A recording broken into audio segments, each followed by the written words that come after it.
Hello everyone, welcome to the channel The Edu Bay. So this is the next one shot video for your chemistry crash course for NEET, JEE and ICER aptitude test, and also a part of our RISE series for chemistry booster course. In this video we will be discussing the practical organic chemistry in one shot. Okay, now whenever we talk about practical organic chemistry, it's not a separate chapter, it's a part of every chapter, and this mainly talks about the tests for organic compounds. Okay, this is basically talking about the tests for organic compounds. Okay, the tests which we will be talking about are going to be the physical tests as well as your chemical test. This video is also important for 12th board students because chemical tests are asked in 12th board as well, plus your board practical exams. Okay, the board practical exams for 12th board also has a 6 to 7 marks weightage of content based practicals, in which this functional group testing is one of the most important practicals in that as well. Okay, so all these categories of students can watch this video on practical organic chemistry, master the concepts and learn with me. So let's begin. Functional group by functional group, we'll be going one to the other and we'll be discussing the tests. Alright. Okay. So the first functional group with which we will begin this session is going to be your phenols. Phenol. Okay. The first functional group with which we'll be beginning is going to be your phenol. Now when we talk about phenol, you already know the structure of phenol. Okay, there is no hexagon tool, so I'll draw it like this only. Just a second. You know the structure of phenol is something like this.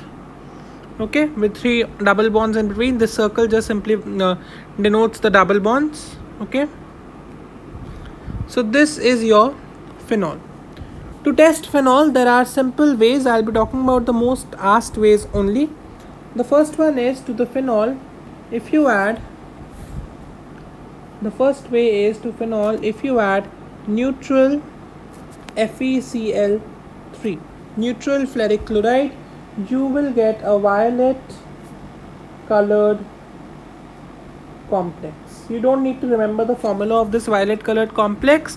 Okay, this you are just going to remember that when you react phenol with neutral FeCl3, you will get a violet colored complex. Okay, that is your test for phenol. Alright, the second test is when in phenol we add bromine water. Okay, when you add bromine water to phenol, what do you get is this kind of a structure. This is also your bromination reaction. My goodness, why did this turn out to a circle? Alright, okay, so when you brominate phenol, you will get this kind of a structure. Okay, phenol with a bromine at 2, with a bromine at 4 and with a bromine at the 6th carbon, which is called as 2,4,6 tribromophenol. Okay, 2,4,6 tribromophenol, and this is a white precipitate. Okay, this is a white precipitate, and that is how you are testing the 2,4,6 tribromophenol. Okay, all right, moving to the next test. Just a second. The next test is to phenol. Now you are adding, okay, there is an issue with the pen. Just a second, once again. Yeah, now it's fine. To the phenol, the next test is you are adding concentrated nitric acid. Concentrated nitric acid, that means this is a nitration. When you add concentrated nitric acid, this is a nitration reaction. What will happen as a result of this reaction is that you will get a structure like this. Okay, you will get a structure like this, which is going to be 2,4,6 trinitrophenol. Okay, you will get a 2,4,6 trinitrophenol. Okay, on reacting it with concentrated nitric acid. Now, one important thing, why does it not give you a simple mononitro product like orthonitro or paranitrophenol on adding concentrated nitric acid? The reason is this OH group on phenol is highly activating. It's a highly electron donating group, highly activating group, electron donating group, and because of that, the nitration happens at 3 positions, the bromination happens at 3 positions simultaneously. Okay, so you get this 2,4,6 nitrophenol, and this 2,4,6 trinitrophenol is an orange colored complex or compound. It's an orange, yellowish colored compound, not orange, this is yellow, and this is called as picric acid. Okay, this is called as picric acid. One important question from picric acid: whenever we talk about acids, we know that they are proton donors, they will donate H plus in aqueous medium, but in picric acid there is no hydrogen. So how do we call this as acidic? The reason is that these nitro groups, the 3 nitro groups which picric acid has, they are highly electron withdrawing groups, and because there are 3 of them present, it is highly acidic. Because you already know electron withdrawing groups increase the acidity. I have already done a one-shot video on phenol in which I have emphasized on the acidic character as well. So you can watch that video and clarify your acidic character concept as well. Okay, so this is your next test. Alright, next test now. There are some tests which we will not do in this video because those are not very important. Okay, we will only do those tests which are crucially important for your paper. Okay, we will only do those tests which are crucially important for your paper.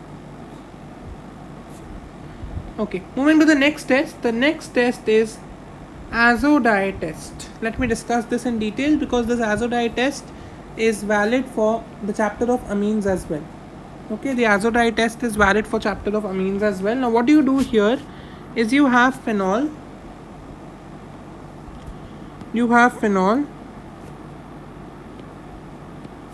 Okay, and you are reacting it with benzene. Just a second, selected the shape tool, so it should give me a good shape. Yeah, you are reacting it with benzene diazonium chloride. You have done it in amines chapter that benzene diazonium chloride is C6H5 N2 positive Cl minus. This N2 is the diazo group. Okay, so when you react phenol with benzene diazonium chloride, what you will get as a result is a compound like this.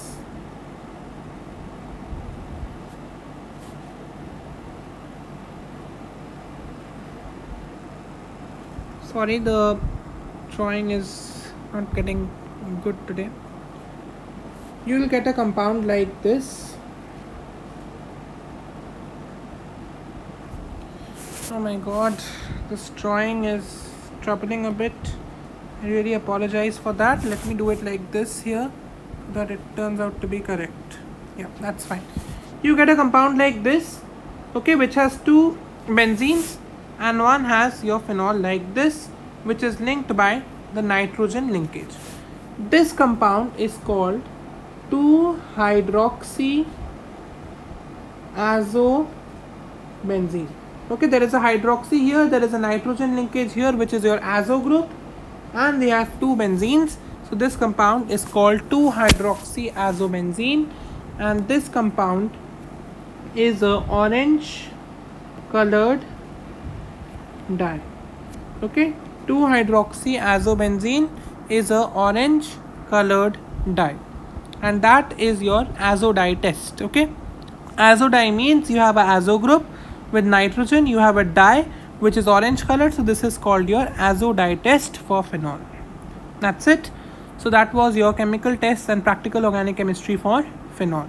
Now one more thing from practical organic chemistry for phenol: is phenol water soluble? No, because phenol has 6 carbons in it.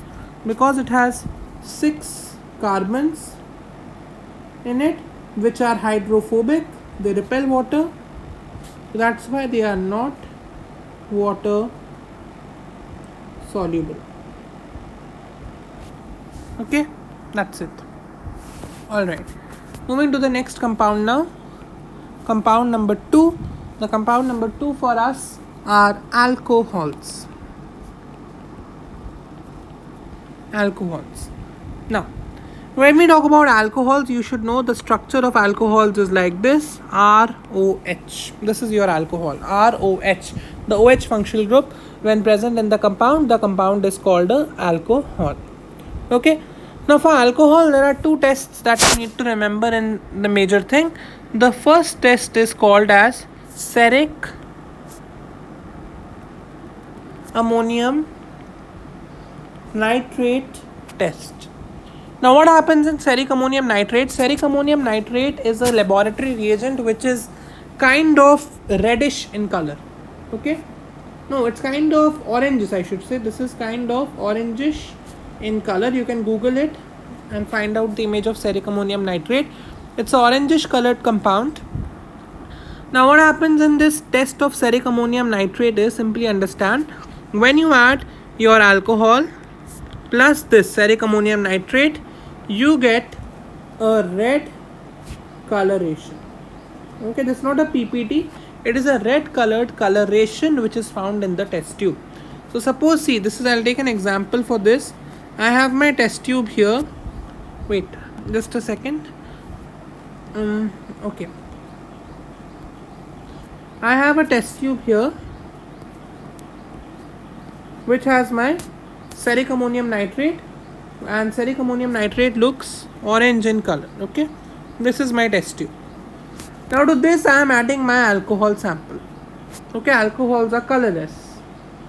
Now what will happen to this test tube is, now with the alcohol sample present, this test tube will change from orange to red. Okay, this is the wine red coloration, and this confirms alcohol. So whenever you are testing for alcohol, you just need to add a steric ammonium nitrate. You will get wine red coloration, which confirms the presence of alcohol in your compound. Okay, the red coloration formula is not crucial, you just need to remember this.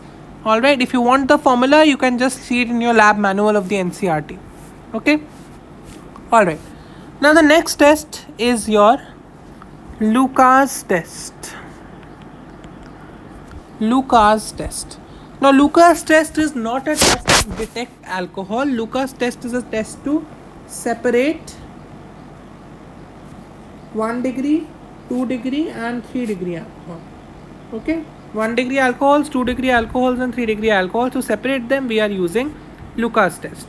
What is the basic principle of Lucas test is that when an alcohol will react with a hydrogen halide, this HX is called as hydrogen halide. Okay, hydrogen halide means HCl, HBr, they are all hydrogen halides. Okay, this will give me an alkyl halide, RX. Okay, this is just an exchange of your valences. RX, ROH plus HX forms an RX plus water. This is a alkyl halide. Okay, and this happens in an aqueous medium, that means in water this test is happening. Now what basically happens is, when you are doing it in water, you know that alcohols are water soluble compounds. Okay, because alcohol has a OH group which can form a hydrogen bonding with water like this, H of alcohol to O of water and O of alcohol to H of water. Okay, so it can form hydrogen bonding, and that is why alcohols are water soluble. Whereas when we talk about alkyl halides can't form H bonds and are not soluble. Alkyl halides cannot form hydrogen bond with water and they are not soluble in water, and that is why they are turbid. Okay, turbid in water. So what will happen basically with this test is, when we are reacting an alcohol with any halogen with hydrogen halide, which can be your HCl, HBr, I'll tell you the reagent right now. You will get an alkyl halide by exchange of valencies. RX is formed. This is a reaction of alcohols, alkyl halide. which is not soluble in water. So if it is not soluble in water, it will produce turbidity in water, and that turbidity is what you are going to test. Okay, now the reagent for this test is called as your Lucas reagent, and that is conc HCl and ZnCl2. So zinc chloride and concentrated HCl. This concentrated HCl is our main consideration. Okay, now first is we have your 1 degree alcohol. Okay, sorry, we'll start with 3 degree. 3 degree alcohol. Now you should know, before we go to the test, one thing you remember: whenever I have my 3 degree alcohol, that means there are 3 R groups. If I have a 2 degree alcohol, 2 R groups. If I have 1 degree alcohol, I have 1 R group. Okay, this is 3 degree, this is 2 degree, this is 1 degree. 3 degree alcohols are most reactive, 2 degree are less reactive, 1 degree are least reactive. This is the reactivity order of alcohols. Okay, when I will cover the chapter of alcohols, phenols and ethers in one shot, I will be covering this topic. The reason only for the reactivity to be 3 degree, 2 degree, 1 degree is that alcohols form carbocations. And you already know carbocations are stable in the order of 3 degree, 2 degree and 1 degree. Okay, so 3 degree alcohol is most reactive, then 2 degree and then 1 degree is what you need to remember. So when a 3 degree alcohol will undergo the Lucas test with Lucas reagent, it will produce a halide which is instant, which will give you an instant turbidity. Whereas when your 2 degree will be producing with the Lucas reagent, you will get turbidity, but after 10 minutes, approx 5 to 10 minutes you will require, because the alcohol is less reactive. So halide will be formed later, and that is why the turbidity will be late. Whereas when you will react to 1 degree, you will get no turbidity, because 1 degree alcohols are so less reactive, turbidity almost none will be produced. Okay, the thing you should remember is 3 degree alcohol is more reactive, then 2 degree and then 1 degree. So if we see this order, the halide of 3 degree will be formed first, then 2 degree and then 1 degree, and that is how the turbidity for a tertiary alcohol will be more than secondary, and which will be much more than primary. Okay, so this is a separation test for alcohols as well. Okay, so that is about your tests for alcohols. Alright, let's move to the next section of chemical testing. The next section of chemical testing that we will be doing is our next category of compounds, that is aniline. Okay, we will be doing aniline after this. I'll give you a 1 minute break. I'm not editing the video right now. 20-second break I'm giving you. You can just skip the video for 20 seconds and then you will take up aniline. Okay, after 20 seconds.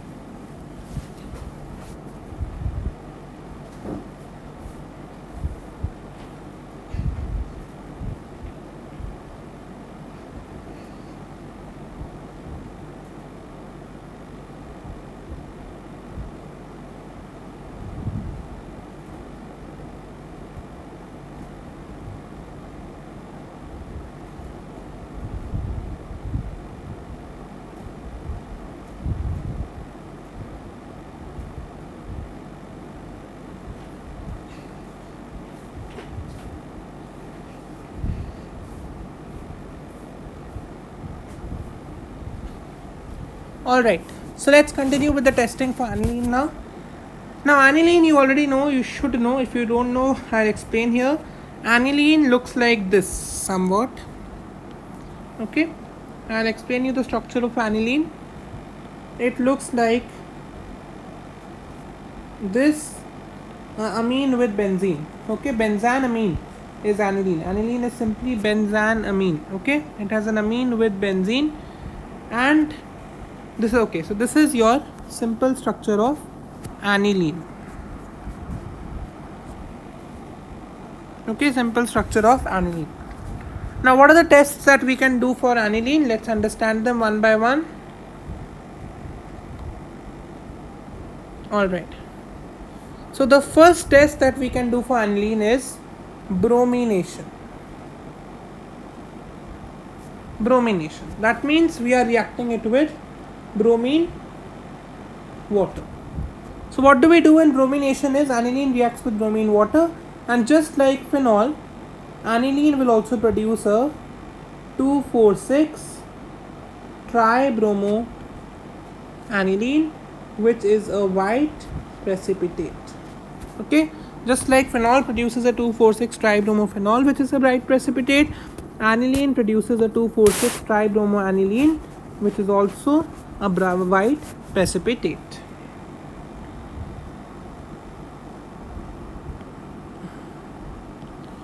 All right, next test. The next test is to aniline we are adding,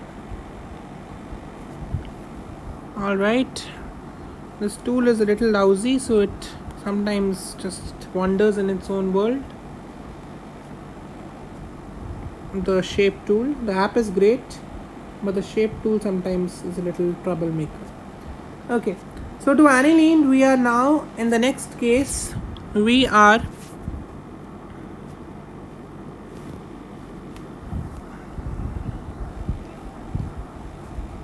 what is happening with this tool?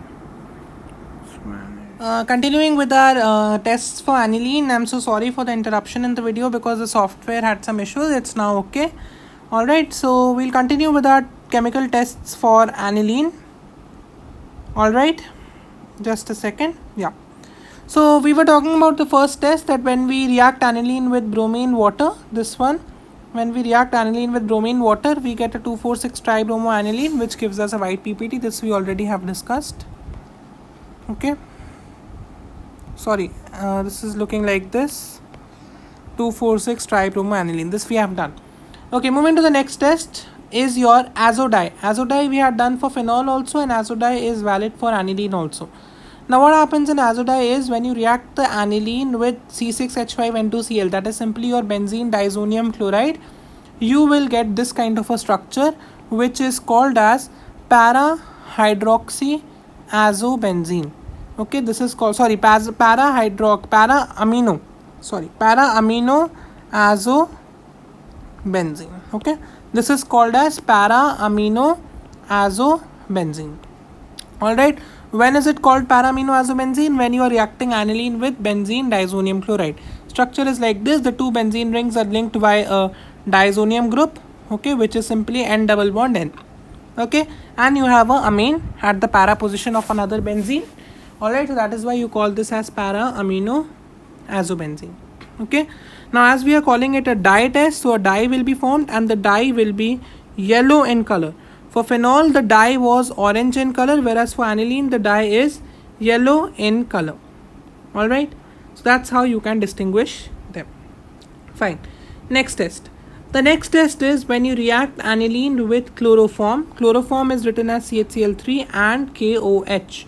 So CHCl3 and KOH, when you are reacting aniline with and heating it, you form this kind of a structure. Just a second. By mistake, the eraser tool was selected. Yeah. You form this kind of a structure, and this is called an isocyanide. Okay, just remember, whenever you are having, suppose, an R group with a CN, you call this a cyanide. Okay, CN. Whereas when you have it opposite to it, NC, this is called as isocyanide. Okay, so this is attached to benzene and it is isocyanide, so it is called phenyl isocyanide. Okay, NC. Now this test is a very important test for amines. Now aniline also give this test because aniline is a primary aromatic amine, so it will give this test. All primary amines give this test, and this is called carbyl amine reaction. Okay, when you react amine with chloroform, CHCl3 and KOH, that is forming a phenyl isocyanide. Isocyanide is written as NC, and that is called as your carbyl amine reaction.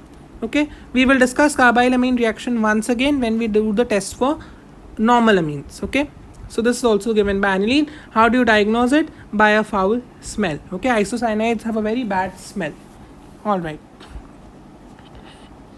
Now next test is a very long test. If you are asked in any question to describe a test, never write this one because it's very long. But still, we'll understand. This is called as your nitrous acid test. Now you already know, those of you who have studied the chapter of amines, that when you have to convert aniline, okay, when you have to convert aniline, okay, into benzene diazonium chloride, you need to do a reaction called diazotization. The reaction is called diazotization, and here what you do is you react your benzene aniline with nitrous acid. Nitrous acid is written as HNO2. Nitrous acid is not directly available in laboratories, so HNO2 is actually formed by the combination of NaNO2 and HCl. NaNO2 and HCl in 0 to 5 degrees Celsius temperature. इसको in Kelvin you can write as 273 to 278 Kelvin also. Okay, so in this temperature when you reacted NaNO2 and HCl, this forms a nitrous acid mixture, and when you react the aniline with nitrous acid you get a benzene diazonium chloride, which is written as C6H5 N2 positive Cl minus. Diazo means two nitrogens. Alright, now when you get benzene diazonium chloride, you cannot directly do any test on benzene diazonium chloride. What you can do is you react benzene diazonium chloride with warm water. Okay, you react benzene diazonium chloride with warm water. Once this reacts with warm water, this gives a phenol. Alright, this is a simple reaction of diazonium salts, that when benzene diazonium chloride reacts with warm water, it gives you phenol. Okay, and now phenol, we have already discussed many tests for phenol. Okay, bromine water, nitrous acid, different nitric acid test, then you azote, all the tests are there for phenol, and you can do the tests for phenol to test it. Now, won't they be tests for phenol? No, they'll be tests for aniline, because first from aniline you have formed the diazonium chloride and then that has given phenol. So it's a very lengthy test. Okay, this is not very prescribed. It's correct procedure, but it's very lengthy. Okay, but this reaction is very important, how to form your diazonium salt from aniline by reacting it with nitrous acid, that is NaNO2 and HCl in 0 to 5 degrees Celsius. You will get the product. Fine, that's it. So you can, I'll see it here. I've minimized it a bit, all the tests for aniline, and we move to the next part, that is your amines. So now we will talk about your normal amines, the tests for amines. Amines you already know, like aniline is written by RNH2, where this is the amine group, amine or amino group. Okay, now how to test this? The first test for amines is your carbyl amine or amine test. This we have already discussed right now. What carbyl amine test is, that you react the amine. Okay, I'll write it in the next line. You react the amine, okay, with CHCl3 and KOH in heat. When you react it, okay, heat we'll write here, you get a RNC, that is an isocyanide, and this has a foul smell. Okay, you react amine with CHCl3 and KOH and you'll get an isocyanide with foul smell. Okay, side products are also formed, but for the test, chemical test purpose, you don't need to learn the side products. Okay, KCl is formed also, water is formed also. You don't need to learn them because they are not useful in the test. What you just need to remember is an isocyanide is formed, and that is giving me a foul smell. That is why this carbylamine test is also called as isocyanide test. Okay, I hope you are clear with this. This is your isocyanide test. Alright, so the next test now, okay, one more thing, isocyanide test is only possible for primary amines, 1 degree amines, okay, which are attached to only one carbon. The carbon containing the amine should be attached to only one carbon, and that will give the test. So primary amines, aniline, which is also primary aromatic amine, will give this test. Okay, next, the next test is Hinsberg test. Now, Hinsberg test is a test which is used as a separation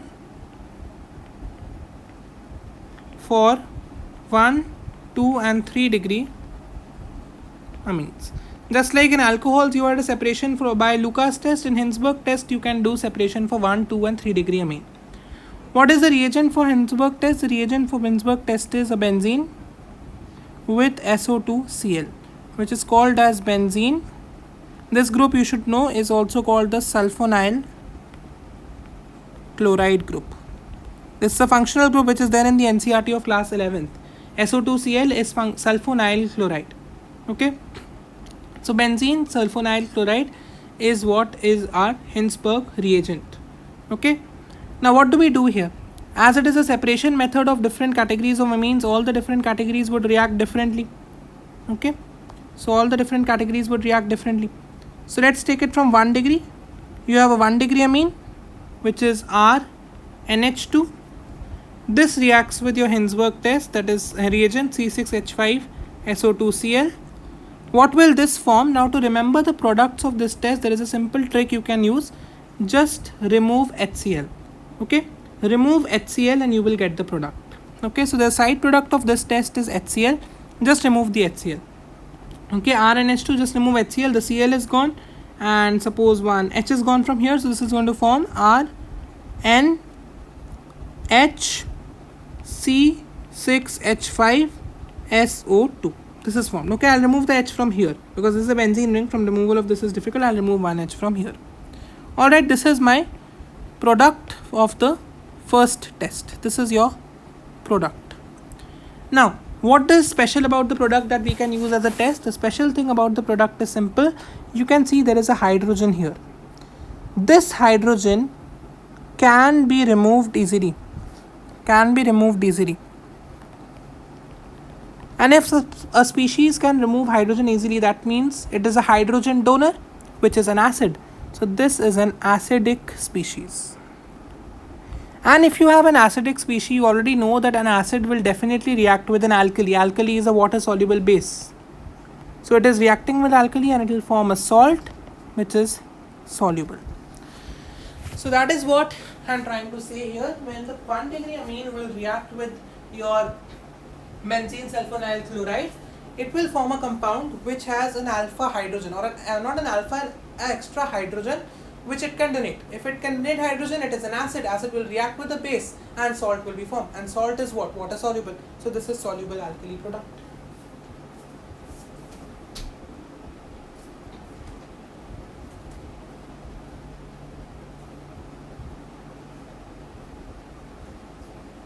So that is what I was trying to explain here. The simple trick to learn how to write this product is just remove the HCl. Okay, this is the trick. Alright, now for 2 degree. When we talk about 2 degree, what will the 2 degree do? 2 degree is written as R2NH. This will react with C6H5SO2Cl. Now just see here what the product will be. Again, subtract HCl, you will get the product R2NC6H5SO2. So what we can see simply here, that this hydrogen which was present in my first case, this hydrogen is not there. And if there is no hydrogen for donation, then this is not acidic. It will not be soluble in a base.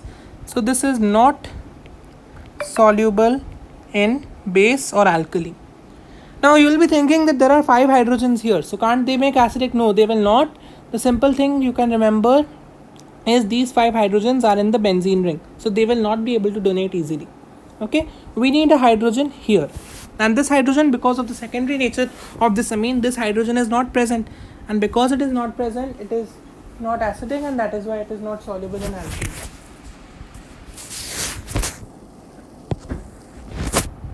Next case is 3 degree amine, which is written as R3N. That means minus 2 hydrogens of primary amine, you get a tertiary amine. This will react with C6H5SO2Cl, and this will give no reaction.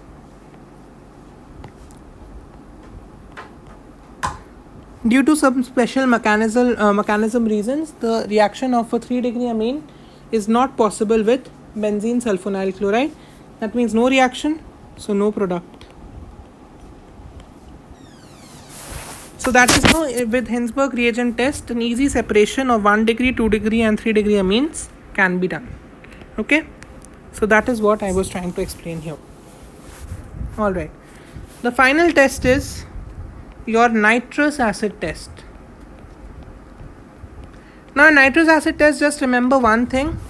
Whenever you will have an aliphatic amine, nitrous acid, we remember, no, this is your NaNO2 plus HCl in 0 to 5 degrees. Okay, this is your nitrous acid. Whenever there is an aliphatic amine, this will not react. Actually, it will, whenever there is an aromatic amine, I'll again write it. Okay, just ignore this. Whenever I have an aromatic amine,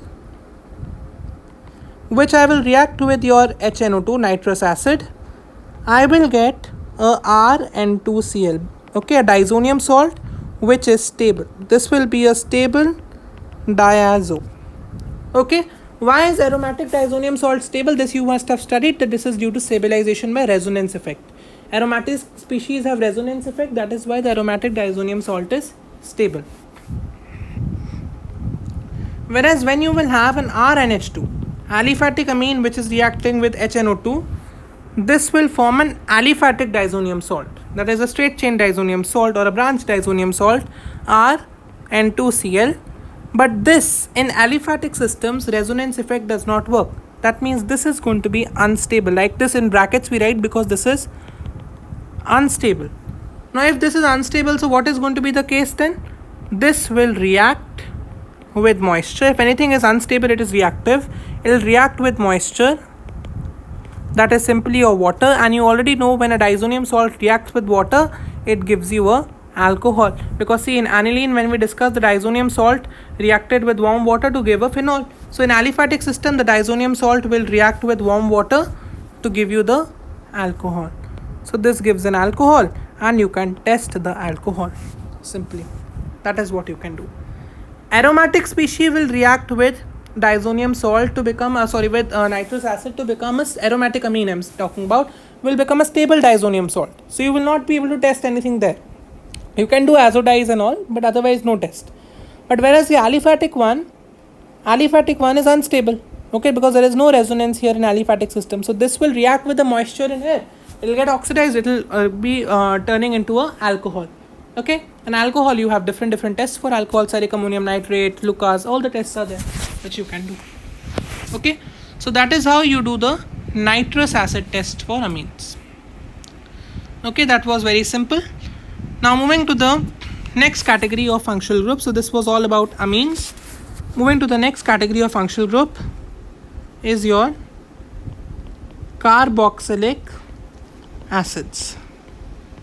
Now carboxylic acids are written as RCOOH. This we know. RC double bond OH is your carboxylic acid. Okay. For these, the tests are very simple. Alright. The first test that you have for carboxylic acid is reaction with sodium bicarbonate or sodium carbonate.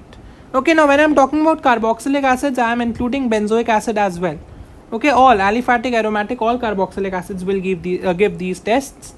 Now whenever I am reacting a carboxylic acid with sodium bicarbonate or sodium carbonate, the common products that I get, I'll write it here, RCOH, may react with sodium carbonate or a sodium bicarbonate, and the common products that I will be getting is RCOONA, okay, which is a sodium salt with CO2 with water. These are common products I am getting.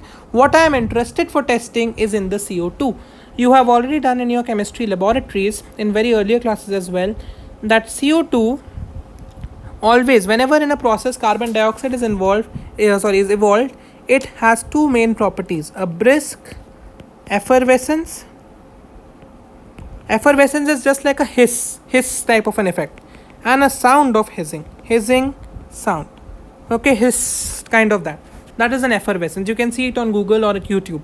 Okay, so carboxylic acid, a carbon dioxide, whenever is evolved in a process, it is always evolved with the effervescence and a sound of hissing. That is what you can test.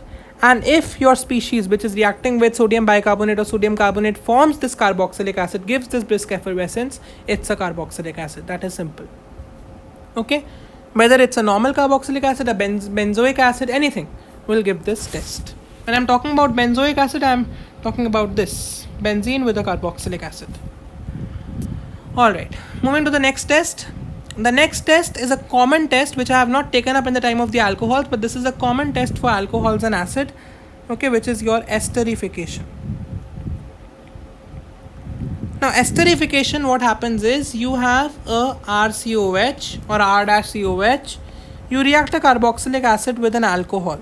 Okay, I am taking up these dashes because I am just trying to show that the R group may be same also, R group may be different also. It can be a same alkyl group, different alkyl group.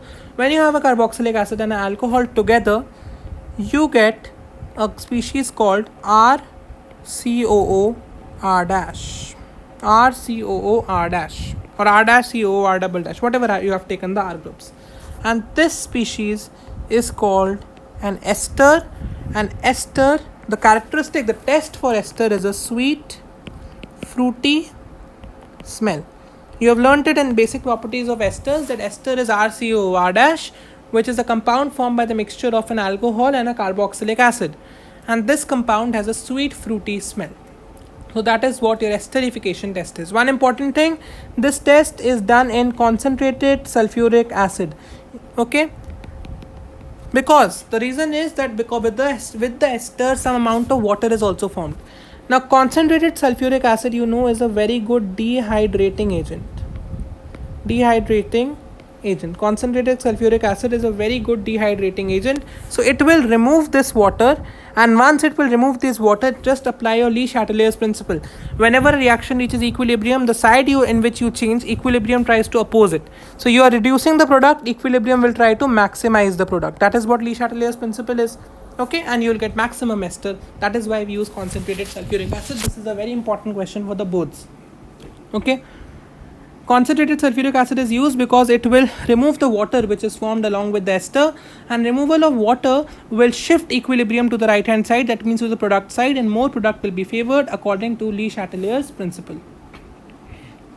Okay.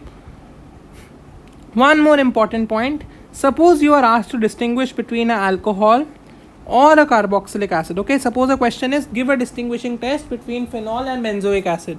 Please do not make a blunder of giving the esterification, because both the alcohol and the acid will give esterification. So try to give a different test. Okay, suppose you have an aldehyde and an acid, or amine and an acid, then you can give esterification. But alcohols and carboxylic acids both show esterification. So both will give a positive esterification. Fruity smell will come, because both are required for the formation of ester, alcohol and acid as well. You can also do it with an acid chloride, with an acid anhydride also. If you react an alcohol with RCOCl or RCO2 or 2O, that is the acid anhydride, you will still get an ester. But those are not for testing. For testing, this is our main reaction. In esterification, there are a lot of other options also, which we can take up in the video of alcohols, phenols and ethers. Okay, that's it. So this is for carboxylic acid. I'll repeat them. You have your sodium bicarbonate, sodium carbonate, and your esterification. Fine. Next compound. The next compound that we will take is unsaturation. Alright, unsaturation we'll take a little later. Let's take up aldehydes and ketones first. Okay. The first test that I'll do is aldehydes. Okay, aldehydes. Unsaturation we'll take after this. Okay, so I'll give a pause for 10 seconds. You can take a break, skip the video by 10 seconds, and then we continue with aldehydes.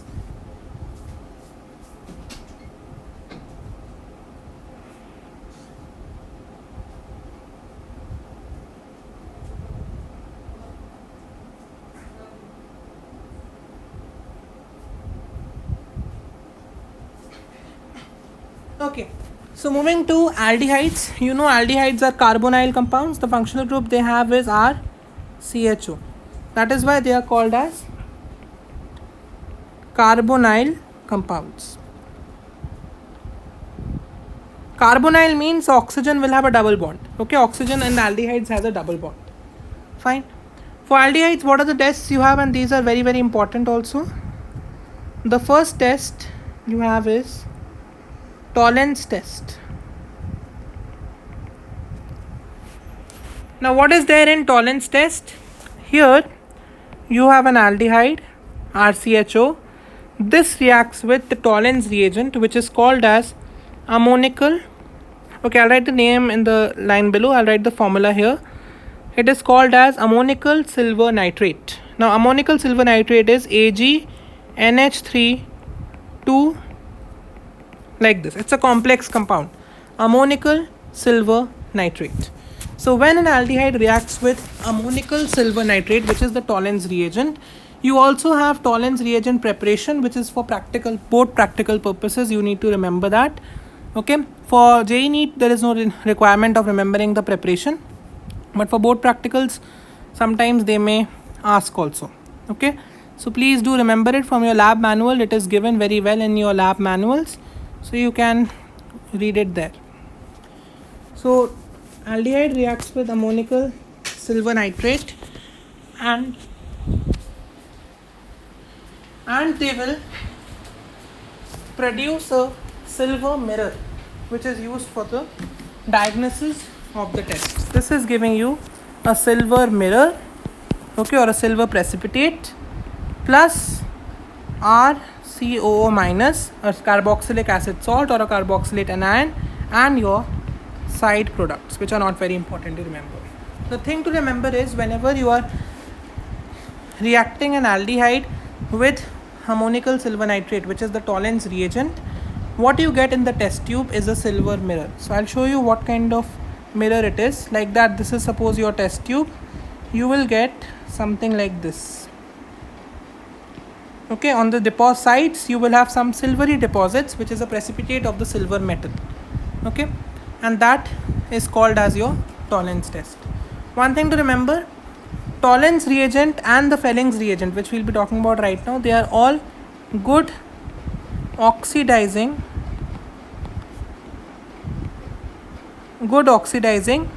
agents.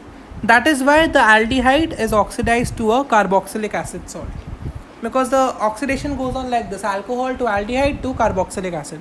So because Tollens reagents and Fehling's reagent are good oxidizing agent, they will oxidize the aldehyde to carboxylic acid salt, and silver mirror is produced, which you are used for diagnosing. Alright. Tollens test is given by aliphatic, that is the RCHO, aliphatic aldehydes, aromatic aldehydes as well, but not by ketones. Ketones are also carbonyl compounds, but ketones do not give Tollens reagent test. Okay, only aliphatic and aromatic aldehydes, benzaldehyde, everything will give this test. Next is Fehling's test.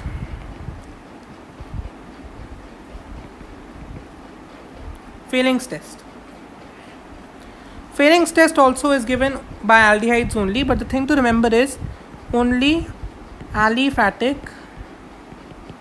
aldehyde will give this. That means suppose you have a benzaldehyde like this, okay, this will not react with Fehling's test. So this is one thing important. If Tollens test is given positive, it can be any aldehyde, okay, benzaldehyde, methanol, ethanol, anything. But whenever we are talking about Fehling's test, it is only has to be a aliphatic aldehyde. No benzene involved aldehyde can give the Fehling's test. Okay, ketone definitely will not give, because these are tests only for aldehydes.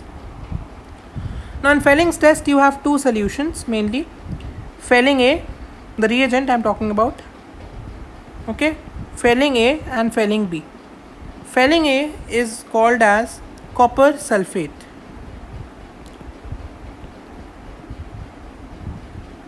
Copper sulfate solution, which obviously will give this a blue color. Copper sulfate is blue because copper is a transition element. Whereas Fehling B is alkaline sodium potassium tartarate,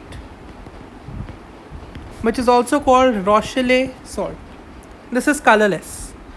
When you mix them both in equal amounts, you get a Fehling's reagent, and which looks like this. I'll show you with the color. The Fehling's reagent looks like this. It's dark blue. Okay, dark blue. So how is it made? First you have copper sulfate aqueous, which is light blue in color. To that you add sodium potassium alkaline sodium potassium tartrate, which is colorless in color. And when both of them mix, a dark blue colored solution in equal amounts obviously will give you a Fehling's reagent, which will be given by aliphatic aldehydes. Now what is the test going to be? The test is, you have an aldehyde RCHO. Just a second. You have an aldehyde RCHO.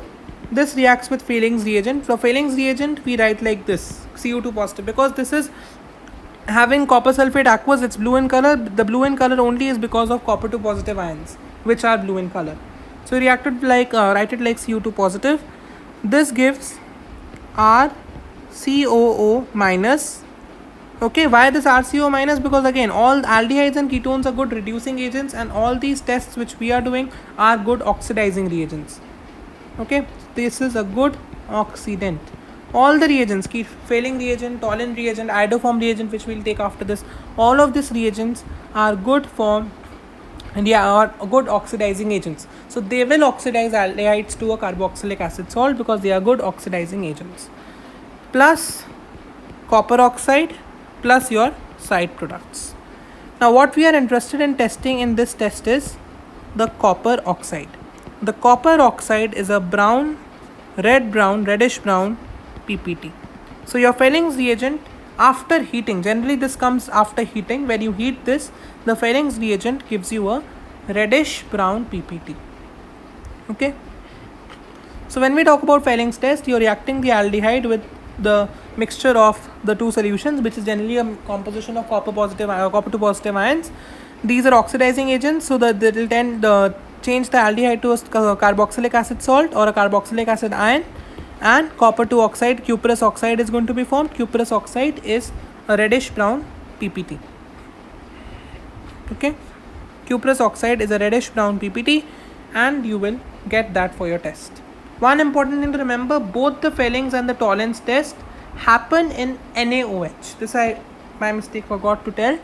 Both these tests, Fehling and Tollens, happen in NaOH generally. So whenever you have to test Fehling's and Tollens test, or you have to do a test for ketones, generally all these tests happen in a basic medium. Okay, so you need to add NaOH as well. So this is an information to remember.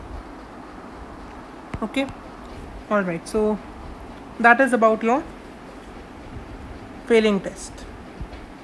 Okay, you can check it here, and that's it. All right. So these were two exclusive tests for aldehydes, Fehling's and Tollens. Now moving to there are a few tests which, like iodoform, DNP, which are given by aldehydes, ketones both. That we'll take after this. Now moving to exclusive tests for ketones. Ketones are written as RC double bond O. So basically when an aldehyde comes in between, okay, not in the end, it is a ketone. That's a simple thing to remember. The two tests for ketones which you need to know is when ketones react, RC double bond OR react with sodium nitroprusside. Okay, these two tests are not very important for exams, they are just important for board practicals. When ketones react with sodium nitroprusside, you get a reddish coloration. Okay, sodium nitroprusside, just like your ferric ammonium nitrate, is an orange colored reagent. When you react it with a ketone, you will get a red coloration. One thing to remember, all the tests for aldehyde and ketone will happen in a basic medium. Okay. The next test is when you react this ketone with meta-dinitro-benzene crystals. This SNO solid, that is a crystalline form. You get a purple or a violet. There's some problem with this happening today. You get a violet coloration. Okay. Meta-dinitrobenzene crystals are yellow in color. When you see it in the lab or you can search it in the internet, they are yellow in color. But when you react it with ketone in a basic medium, this turns violet. Okay. So sodium nitroprusside and meta-dinitrobenzene change their colors when they are reacting with ketone in a basic medium, which is NaOH preferably. And that gives you a test for ketones. Okay, these are two laboratory tests which are important for board practicals. Equations are not required because these are complexes which are formed which you don't need to remember as equations. That's it. Now coming on to our bridge tests. Bridge test means the tests which are given both by aldehydes and ketones. Bridge tests. Okay, the first bridge test that is there is your iodoform test. Iodoform test. What happens in iodoform test is when you have an aldehyde or a ketone, okay, generally it is given by methyl ketones, but even aldehydes can also give it. I'll explain that first. Okay, whenever you have a methyl aldehyde or a methyl ketone, okay, so this R, I'll write it like this in the general form only. Whenever you are having a methyl aldehyde or a methyl ketone, okay, this is important that it must have a methyl group, and you react it with NaOH with I2. Okay, iodo is written, so you have to react with the iodine. This forms, again these are all oxidizing agents, so this will oxidize it to a carboxylic acid salt, RCOO, O minus or ONA. Na is there, so RCOONA can also be formed. Okay, plus the side product is CHI3, which is called your iodoform. Now whenever you are talking about compounds called form means that there is 3 halogens attached to it. In chloroform 3 chlorines are attached, in iodoform 3 iodines are attached. Okay, this iodoform is formed, and this iodoform, as you can see from the highlighter, is a yellow PPT. Yellow PPT of iodoform is formed. Okay, now different other halogens also, you can react chlorine, bromine also, but they will not give this test because the yellow PPT will only come in the iodine. Okay, so iodoform test is required. So what happens, any aldehyde or ketone which is having a methyl group with it can react with NaOH and I2, which will combine in the end to form NaOI, that is sodium iodophyte. Okay, this is the reagent NaOH and I2. This will form RCONA, that is a sodium salt of carboxylic acid with 1 carbon less. As you can see, this carbon is gone. The thing to remember is all of these reagents are oxidizing agents, so the aldehyde will turn into, or the ketone will turn into an acid because they are all oxidizing agents. And the side product is iodoform. Iodoform means CHI3. 3 iodines is an iodoform, which is a yellow PPT. Now, who all can give this test? What is the eligibility? Who all are eligible to give these tests? Number 1 is methyl ketone. Methyl ketone, that is R C double bond O CH3. Methyl ketone can give this. Second, methyl aldehyde. Methyl aldehyde can also give it. Third, methyl alcohol, CH3OH, methyl alcohol. This can also give it. Now, why can an alcohol give a test of aldehyde and ketone? The simple reason is that as these are oxidizing reagents, these will oxidize this alcohol to an aldehyde or a ketone. Aldehyde or a ketone. Okay, the alcohol will be oxidized into a methyl aldehyde or a ketone, and that will give the test. The test is given by only aldehydes and ketones having a methyl group, but if you have a methyl group with an alcohol, the alcohol can be oxidized easily by the iodoform reagent and to a methyl aldehyde or a ketone, and it will give this test. The important thing is methyl. They all have to be methyl. If they have a methyl group as an alkyl group, they will definitely give this test. For example, the yellow PPT, I have 2 ketones, pentan 2-one and pentan 3-one. Which will give iodoform test? The answer is pentan 2-one, because when you draw pentan 2-one, you will see it's like this. I have the oxygen here, and this group will be a methyl group. This becomes a methyl ketone. When you draw it, you will understand. But whenever you have pentan 3-one, the ketone is here. That means this is an ethyl, this is also an ethyl, 2 carbons. So there is no methyl, so this will not give the test. Pentan 2-one will give the test because there is 1 methyl group. The other one doesn't matter. 1 methyl, it will give the test. Whereas in the other one, there are both ethyl groups. Here you have a methyl, so it will give the test. So whether it's an aldehyde, ketone or an alcohol, it has to be a methyl to give the iodoform test, which is the yellow PPT of CHI3 iodoform. Okay. Double bonds, triple bonds, if they are in the compound, will also give the iodoform test. There is no need to change anything for that. So this is your iodoform test, the first one. Second one is your, which one is that? Yeah, 2,4 DNP test. 2,4. Okay, this is a shape tool that has been selected by mistake, so that's why it's changing to a circle. DNP test. Now this test is given by aldehydes also, ketones also. All aldehydes and all ketones will give a positive 2,4 DNP test. Now for 2,4 DNP test, the reagent that we use is a 2,4 DNP derivative. DNP stands for dinitro phenyl hydrazone.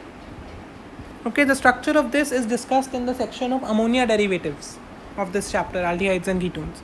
I'll still draw it for you. You have a benzene. Okay, just a second.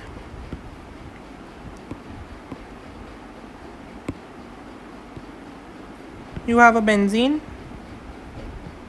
which has a 2 nitro, 4 nitro, okay, and a phenyl hydrazone. Hydrazone or hydrazine actually. Hydrazine is written as NH2. NH2 is hydrazine. Okay, hydrazine I should write here. Okay, this is my DNP derivative. 2,4-dinitrophenyl hydrazine. Okay, this is my DNP derivative. With this, when I react my aldehyde or a ketone, suppose I am reacting acetophenone. You know acetophenone is the ketone on benzene. Suppose I am reacting it with acetophenone. Okay, that is the ketone of benzene. Then what I am going to get is a DNP derivative. The formula of DNP derivative is written like this. You have the simple DNP compound, see this, and you have your compound acetophenone, this one and this one together. They join in, okay, with this help of this nitrogen, they join in, alright, they join in and the compound is formed. The way to remember the structure of DNP derivative is just subtract the water.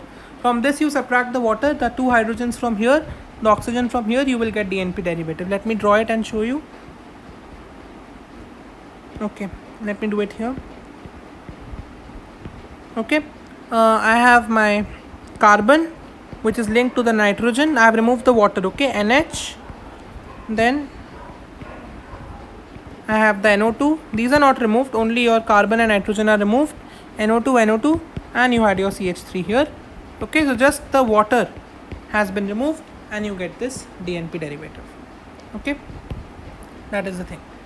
Now what is the test here? The test is that this DNP derivative is orange. This DNP derivative is orange in color. So whenever you are reacting an aldehyde or a ketone with the DNP derivative, that is your 2,4-dinitrophenyl hydrazine, you get a complex DNP derivative that is formed by removing the water. Just remember, any aldehyde or ketone you have, remove the water from it, you will get the DNP derivative. No need to learn the structure. The thing is, just remove the water from the product and you will get the structure. So that is your DNP derivative, and the DNP derivative is an orangish precipitate, reddish or orangish precipitate, which is the test for your aldehyde or ketone. Okay, fine. The next test is Schiff's test. The Schiff's test is not asked too much. It is more important in the chapter of biomolecules. So in the one shot of biomolecules, we will be discussing the Schiff's test. Alright? Okay. So DNP test and iodoform tests are tests which are given by both aldehydes and ketones under specific conditions. The orangish PPT or the yellow PPT is produced, from which you can diagnose the aldehyde or ketone. DNP can be given by all aldehydes or ketones. It does not have to be a methyl or a ethyl to give it. All can give. Okay, fine. Alright. So that completes the test for aldehydes, ketones as well. The next test that we will be taking up is the test for unsaturation. Okay, let me scroll down. The test is the test for unsaturation. Now whenever we talk about unsaturation, this means a double bond or a triple bond. Saturated organic compounds are those compounds in which there are only single bonds. Unsaturated are those compounds where there is a double bond or a triple bond. So to test double bond or triple bond, there are two tests which are possible. The first one is called Bayer's test. Okay. Now what happens in Bayer's test is, you have your organic compound. Okay, it can be any organic compound, aldehyde, ketone, doesn't matter. Just it has to have a double bond. So you have your organic compound to which you add the Bayer's reagent. What is the Bayer's reagent? Bayer's reagent is alkaline KMNO4, potassium permanganate. Now whenever you talk about potassium permanganate, it is always violet, very dark violet in color. Okay, alkaline potassium KMNO4, this is preferably taken as cold KMNO4, and this decolorizes. You don't need to remember any equation here. Decolorizes, and that is your Bayer's test. What is Bayer's test? your organic compound which has unsaturation, that means a double bond or a triple bond, will react with alkaline KMnO4, which is obviously violet in color because it's potassium permanganate. And whenever you add the organic compound to this, instantly it decolorizes. That means the violet disappears. Okay, the violetness of KMnO4 disappears, the color goes, and that shows presence of your unsaturation. Okay, sometimes the decolorization is also observed after 5 to 10 minutes, not instantly. Is that unsaturation as well? It's not, because sometimes due to oxidizing in air or due to reaction with certain compound in air, it may also decolorize. If there is unsaturation, it will instantly decolorize. So the thing we can write is instantly decolorizes. Okay, so the violetness, like this, the violet you can see on the top of your screen, the violetness of the KMnO4 will disappear instantly and the compound will be said to have decoloration. Okay, sorry, unsaturation. The second test for unsaturation is called as bromine water test. Now bromine water test is simple. I'll take an example to explain it. Suppose you have ethene, okay, which has an unsaturation, it has a double bond. You reacted with bromine water, okay, because its name is bromine water, so you reacted with bromine water, and what you will have, bromine water has a color which is brownish red. You can search it on Google. It has a brownish red color. This bromine water will decolorize again due to formation of Vishnial dibromide. I'll explain these terms right now. Okay, the test, first of all, try to understand, whenever you have an unsaturation and you reacted with bromine water which is brownish red, like KMnO4 was violet, bromine water is brownish red, the brownish reds will decolorize, the color will disappear, and that will prove unsaturation. The reaction is very simple. You have an alkene here, and an alkene you are adding a halogen. Bromine is a halogen. Okay, whenever you add alkenes, halogens to alkenes, you get a Vishnial dihalide. Vishnial dihalide means on two adjacent carbons the halogen will come. Carbon 1, carbon 2, in both you have halogens, so that's called a Vishnial dihalide. This is a simple reaction in hydrocarbons chapter and alkyl lights chapter. But the test part is that bromine water is is brownish in color, and whenever you are doing this test to reactor with an alkene, it will decolorize. The reason is a Vishnial dihalide is formed, and this dihalide has no color. Okay, so this is also called as Vishnial dihalide, dibromide we can say, because bromine reaction. Okay, alkenes and you add halogen. Okay, it's also called as addition, the reaction of halogens to alkenes. Okay, that is the test. So bromine water test is simple. Whenever you are reacting and your unsaturated organic compound with bromine water, the decolorization of bromine water will happen because the halogen is added to an alkene or an alkyne. The alkene will break, the double bond will break, and the bromine will occupy both the positions adjacently. So it's a Vishnial dibromide, and that is colorless. So the decolorization of bromine water will be visible. Okay, so both the tests for unsaturation are based on decolorization. Okay, decolorization. All right, so that is the test for unsaturation. Okay, now the next category of chemical test, for which already a video is there on the channel, you can watch the detailed video, which is the test for terminal alkynes. Terminal alkynes basically means, suppose you have an organic compound, and in the absolute end of the organic compound, you have an alkyne. So terminal alkyne means alkyne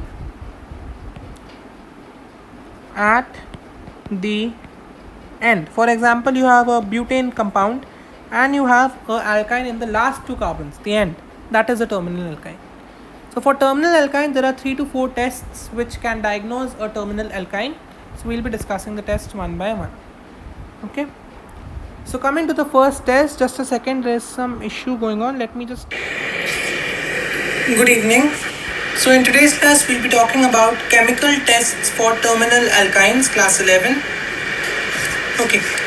Now when I talk about terminal alkyne, what is the alkyne first of all? Where carbon-carbon triple bond is there. So alkyne will have carbon-carbon triple bond, and when this triple bond is present on the either the first carbon or the last carbon, it is a terminal alkyne. Okay, so terminal means at the end, so the triple bond if present in the first carbon or a last carbon will be the terminal alkyne. Now terminal alkynes can be distinguished from non-terminal alkynes by chemical tests, and there are 2-3 ways of testing them. The NCERT tells us 2 ways, but I'll be telling you one more way of testing chemical alkynes, terminal alkynes.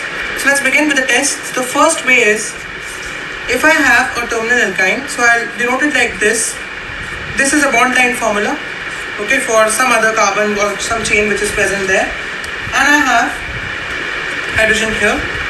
To this, the first option is I pass sodium metal to this and I get this. If I get sodium metal, the sodium will replace the hydrogen and I'll get this sodium salt of the alkyne. Okay, alkanite. It is called the alkanite. This alkanite, as hydrogen has been removed from it, it will evolve hydrogen gas. Half H2 will get evolved, and I can test it by the evolution of this hydrogen gas.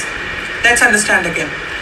I have a terminal alkyne to which I add sodium metal, which will replace the hydrogen from the last carbon and will form a sodium salt of the terminal alkyne, which will evolve with hydrogen gas. Why have I written half? Because only one hydrogen has been liberated, 2 and 2 gets cancelled and it becomes one hydrogen in order to balance it.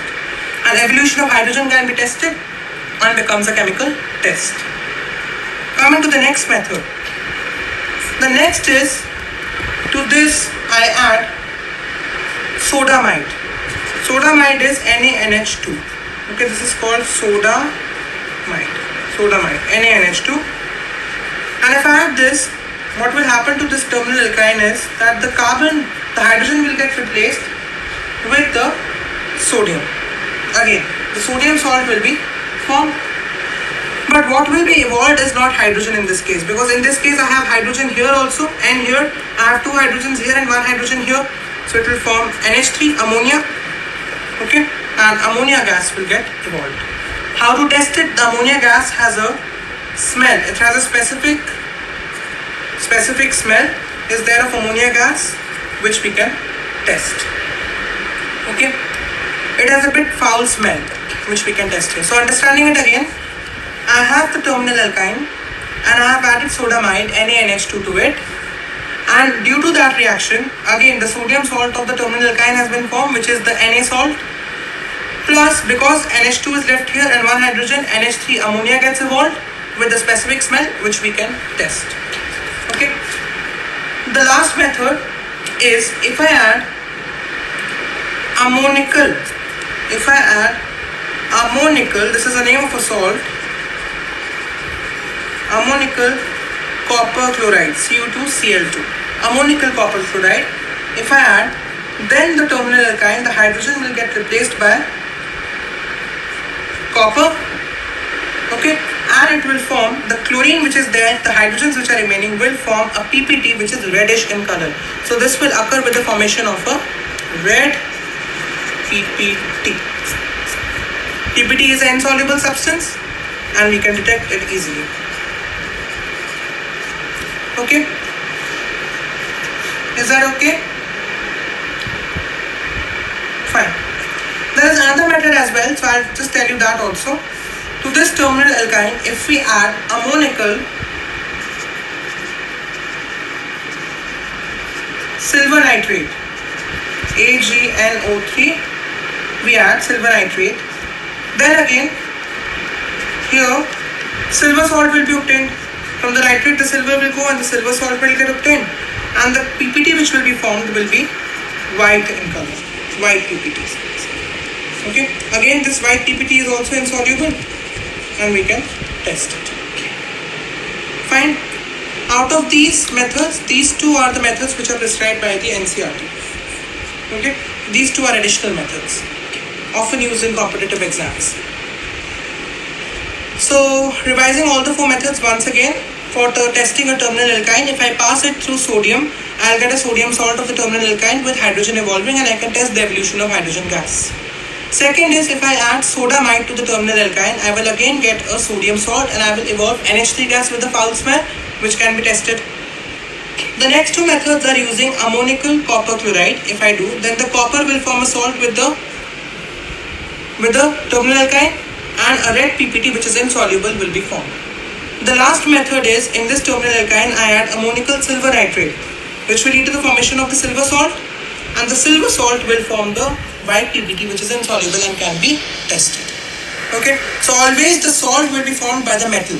Whichever metal I am using in the reagent will form the salt. Metal reagents involving sodium will form the sodium salt, reagents involving silver will form the silver salt. Okay. Now one thing which is important is, why is the terminal alkyne showing these reactions? Now when I talk about alkyne, why not alkanes and alkenes? Why aren't they showing these reactions? Because if I talk about alkynes, they have the highest S character, percentage S character, okay? Because they have a carbon-carbon triple bond, which means a sp hybridization. Alkynes have sp hybridization and the highest percentage S character. S character it means high electronegativity also. Electronegativity means electron acceptor. It's a good electron acceptor. And according to the Lewis concept of acids and base, a good electron acceptor is a good proton donor. And proton donor becomes a good acid.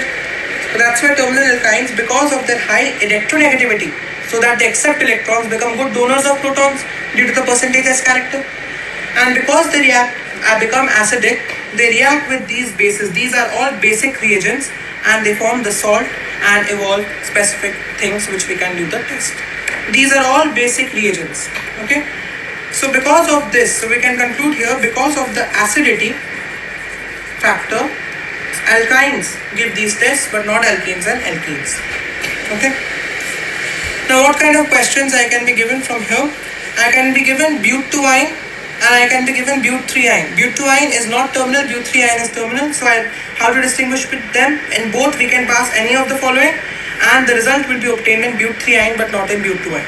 Similarly, all the tests can be done. Or else we can be given a terminal alkyne and a alkane or an alkene. The alkane won't show these tests, the terminal alkyne will. Reason being, they are highly electronegative and highly acidic. That's why they react with these basic reagents very easily. Okay. So with this we close the class for. Alright, so this was a video which I had done last year. Now because I have done terminal alkynes in so much detail and only in 8 minutes we have covered this in last year's video, so I am merging it, and I am merging it with my practical organic chemistry video so that you can understand it in detail from this one only. Okay, now one thing before closing the session, practical organic chemistry, all chemical tests we have covered up in this video. From these, now various compounds can be asked to test, and just identify which functional group is there and you can go accordingly with the tests. Okay. So this was your complete practical organic chemistry and chemical tests in one shot for your JEE, NEET. It's also very important for boards, and your ICER aptitude test. In the next video of chemistry for this course and the RISE series, we will be doing mole concept and concentrations. Okay, and very soon we'll be coming up with more videos of physics, chemistry, maths and bio, everything only. So stay tuned, subscribe the channel, like the video, comment what you want, and let us interact positively. That's it from my side. Thank you so much. Take care. Stay safe. Thank you.